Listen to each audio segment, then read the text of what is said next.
Stop demonic influences today. That's good, but this is gonna have to be edited out. Wait. My bad.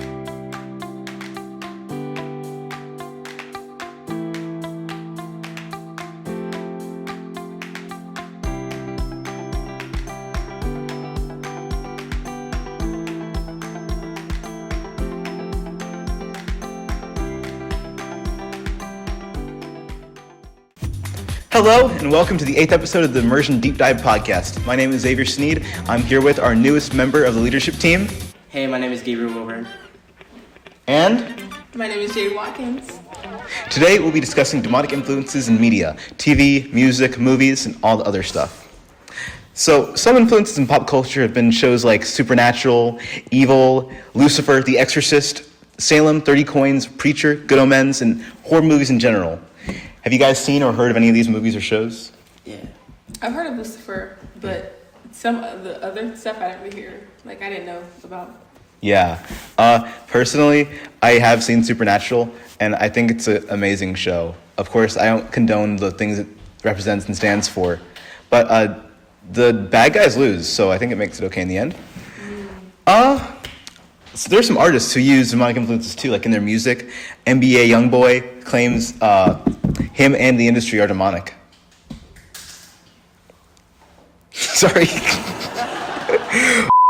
Some other artists who use demonic influences are NBA YoungBoy, who claims him and the industry are demonic. Beyonce, who says that she's taken over by Sasha Fierce when she performs. And artists that sometimes have demonic themes in their music videos. Like Lil Nas X had like a whole demon music video and released a shoe with like blood in the soles, which is kind of crazy. Ooh. Visuals can sometimes include demons, horns, the devil, people wearing exotic outfits, pitchforks. So, what do you guys think God thinks about the secular versus demonic influences? Would he rather us avoid one over the other? You go first, Gabriel. I think that there is a difference between like secular and like demonic, and even some of the stuff that like includes some demonic like portrayals doesn't mean that it's demonic, and even if something doesn't include a demonic portrayal doesn't mean that it's not. So we have to like discern for ourselves, and we have to let God discern for us what is and isn't demonic, because I believe that God thinks it's okay for us to view or listen to things that are secular, right? But he doesn't want us to put anything above him or to listen to anything that's demonic, right? So we have to draw that line and know what we can and cannot. Absolutely, yeah. I like that.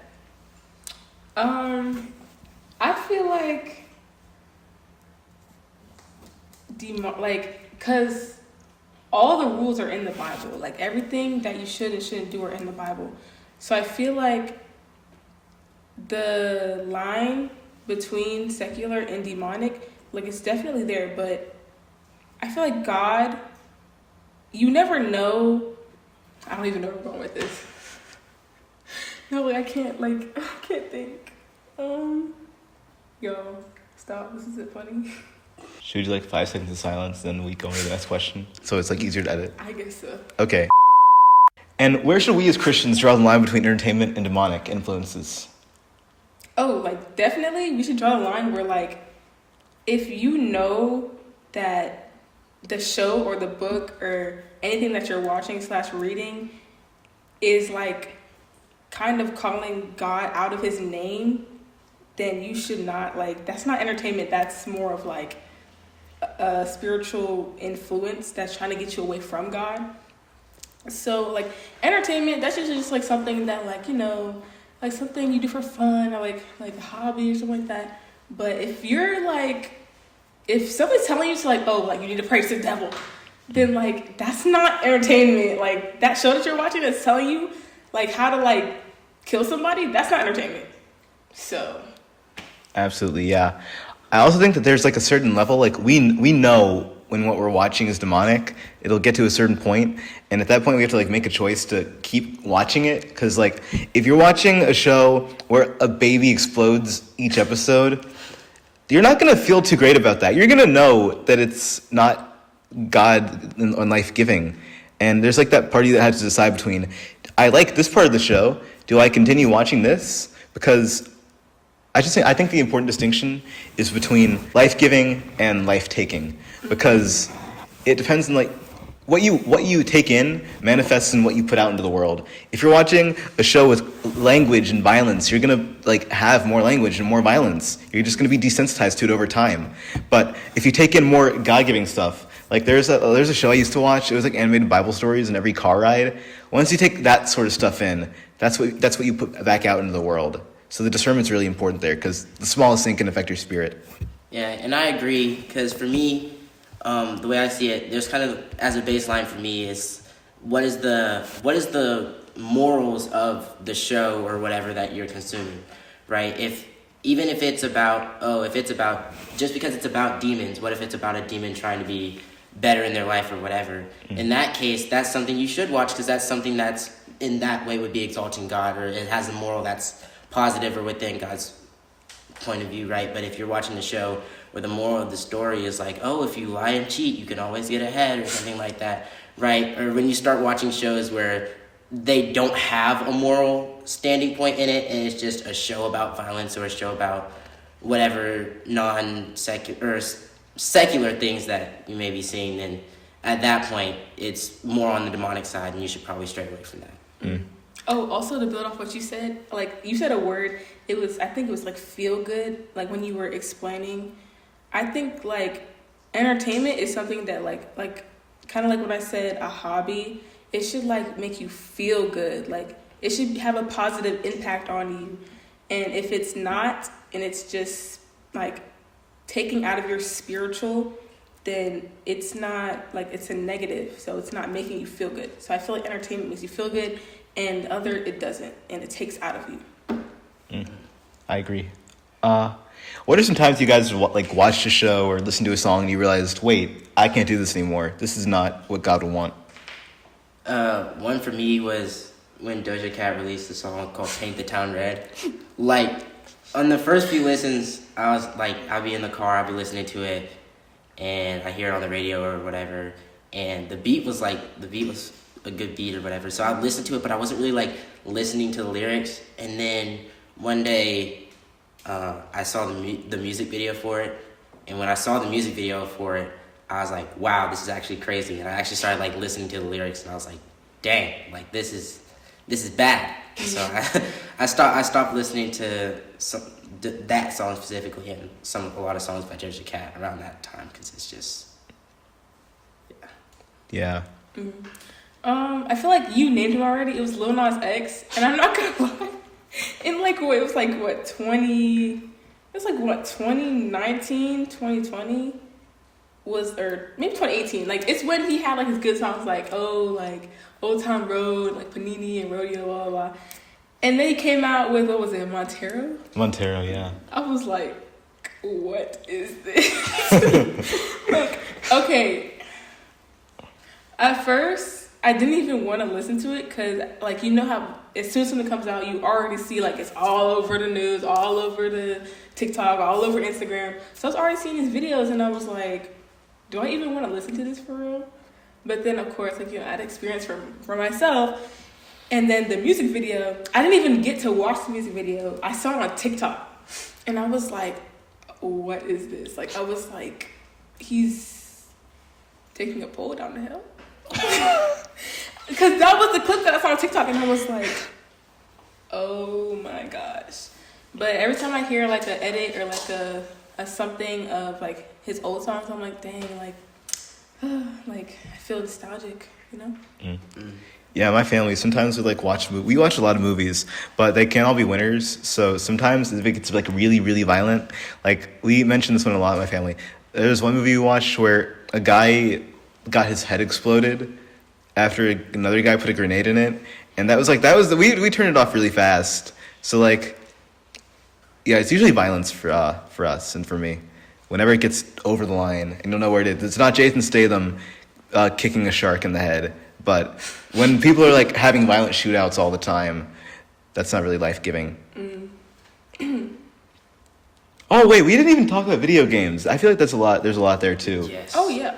Yeah, like kids get violent all the time when they play. I don't know if Call of Duty. Maybe if they're really. Byramir? Yeah. I was in 6th grade. People were talking about the zombie mode and how they were shooting zombies in the head. They showed me pictures. It was crazy. Like, we were in middle school. COVID hadn't even happened yet. Why are you playing? What are you doing? What's going on? Yeah, I feel like video games has an influence on it's honestly it's more the younger because they see like their older sibling or like their dad or their mom or like an older friend playing video games and they're like, ooh, I want to try that. I want to play that. And I'm not saying all video games are bad, but I feel like I can't even say anything because I play video games. But like, you get what I'm trying to say. Well, Satan's not in Fortnite, so. Yeah, but well, no. Or is he? Or is he? No. I don't know about that one, Xavier. Wait, there's another But I one. definitely think there's a bad influence on video games. And I feel like it's gotten worse over the years. Like, it used to be like, oh, this video game, you're shooting other people, or there's a way where you can kill other characters in the game. But overall, the game is just like a game where that's not the focus of the game, or maybe it is, but it's bad people that you're killing. But now it's gotten to the point where there are games that are like just blatantly demonic. Like, I remember it was a few years ago, I don't know how many, but Cult of the Lamb came out. And it became really popular. And I had friends. I was in middle school, and I had friends who were playing this game. And, like, the whole point of this game is you're running a cult, right? And you can, like, sacrifice your followers Ooh. to, like, these demons. And people were trying to get all these achievements. And to do so, you had to do all these different things to all your followers and stuff like that. And it was, like, this is blatantly, like, demonic, crazy, all this stuff. But this game just became, like, overly popular. And I have friends who are doing it and stuff like that, and it's just like they're not even trying to hide the demonic aspects of it or like the influence that they're having on kids, and these kids were enjoying it. And it's sad to see like that effect on people. Yeah. I always think about GTA, like a really young kid playing GTA, whenever I think of demonic influences in video games. Like, just imagine being in, like, 4th grade, you got your first console, then you fire up GTA 5, because 6 is not out yet. If you're watching this in 10 years, 6 is still not out yet.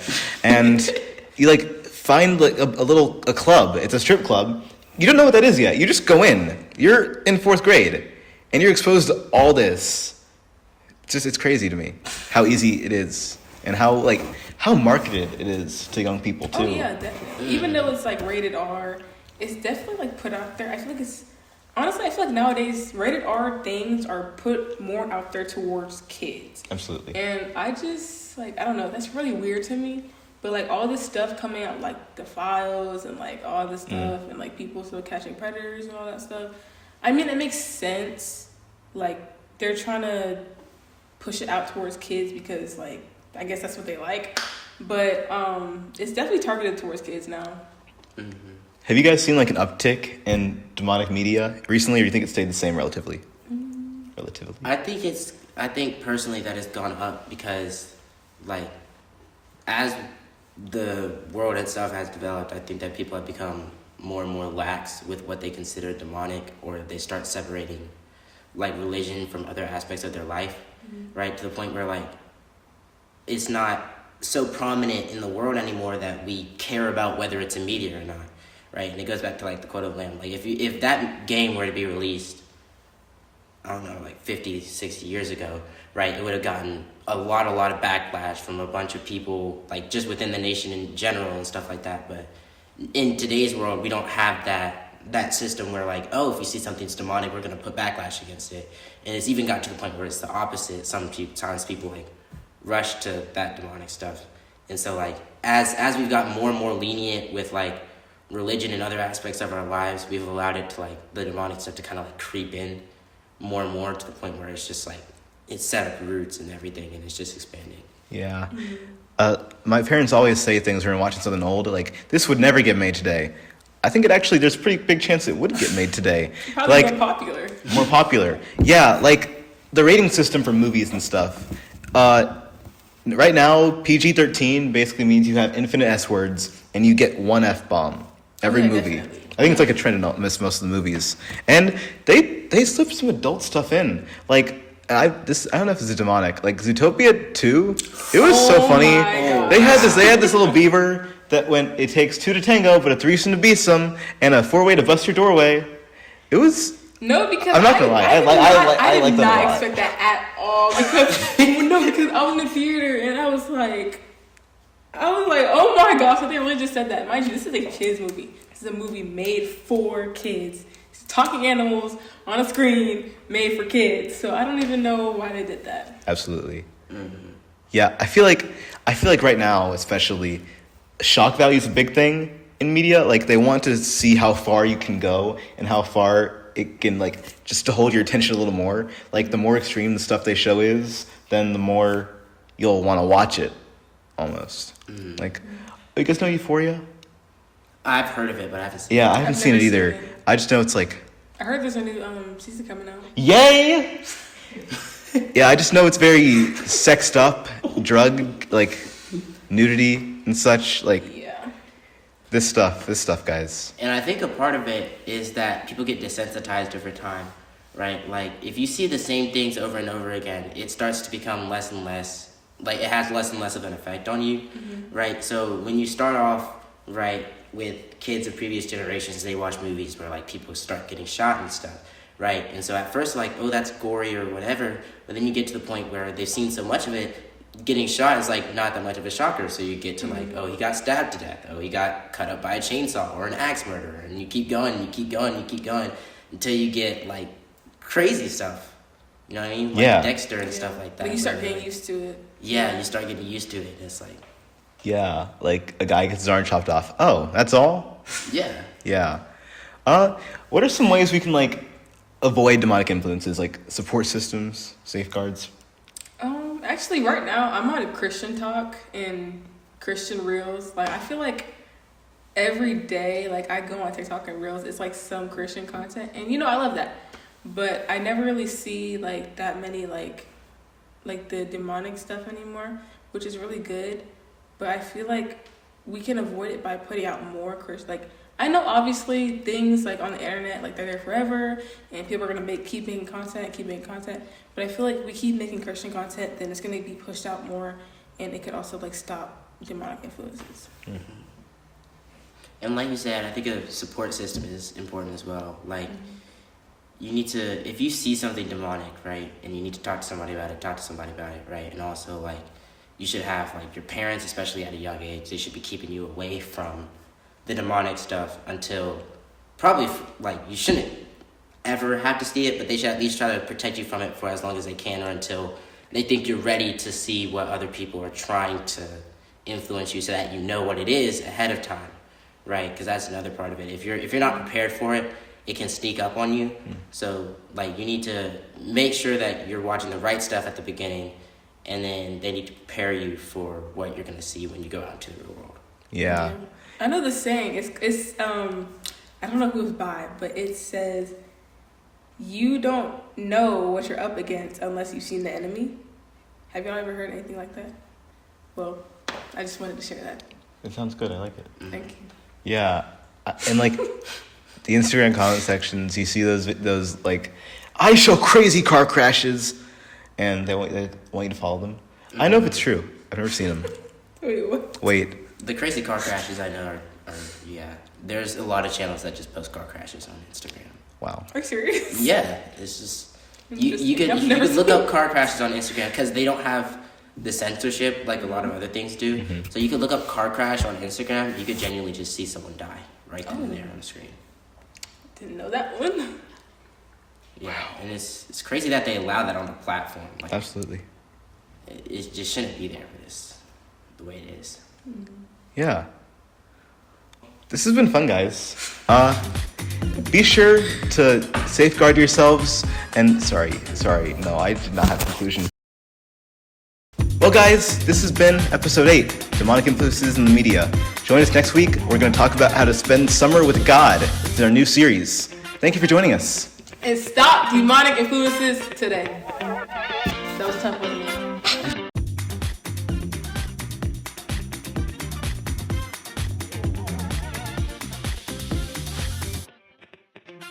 Alex can edit. Wait. Something else takes over. What? What did he say? Bloopers are going to be so good, guys.